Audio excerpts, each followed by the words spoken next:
আসসালামু আলাইকুম। আমার অসংখ্য ভাই ও বোনের, আশা করি সবাই ভালো আছেন, সুস্থ আছেন। আপনাকে দোয়ায় আমি অনেক ভালো আছি, সুস্থ আছি, চব্বিও আছি। স্ক্রিনে দিয়ে লক্ষ্য করেন যে মন্ত্রটা দিতেছি, জ্বলন্ত আগুনে বশীকরণ মন্ত্র। যারা প্রেম করে জ্বলতাছেন, ধুকে ধুকে জীবন গেতাছে, জ্বলে পুরো খার খার হয়ে গেতাছেন, এই বই থেকে যে মন্ত্রটা দিতেছি, যে মন্ত্রটা দিয়ে আপনি যদি সঠিকভাবে সুন্দরভাবে কাজ করতে পারেন, যারা আপনাকে ধোঁকা দিচ্ছে, আপনার সাথে প্রতারণা করেছে, বিশ্বাসঘাতকতা করেছে, তারই নাম হইল জ্বলন্ত বশীকরণ মন্ত্র।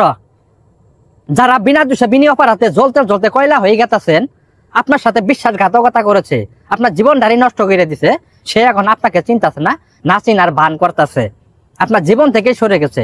আপনি ফোন দিতেছেন, আপনার ফোন ধরতেছে না, আপনার নাম্বার ব্ল্যাক লিস্টে ফেলাই দিয়েছে, আপনার সাথে কোনো যোগাযোগ করতেছে না, আপনার সাথে কোনো কথাবার্তা বলতেছে না।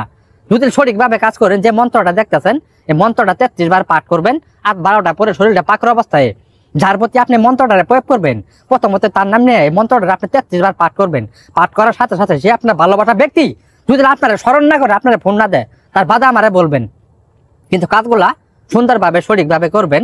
যারা প্রেম করে প্রেমে ব্যর্থ হয়েছেন, জীবনটা ধুকে ধুকে গেছে, চোখের পানি আপনি কেঁদে কেঁদে বালিশ ভিজাই যাচ্ছেন, কিন্তু সেই ব্যক্তি আপনাকে কোনোভাবে স্মরণ করতেছে না।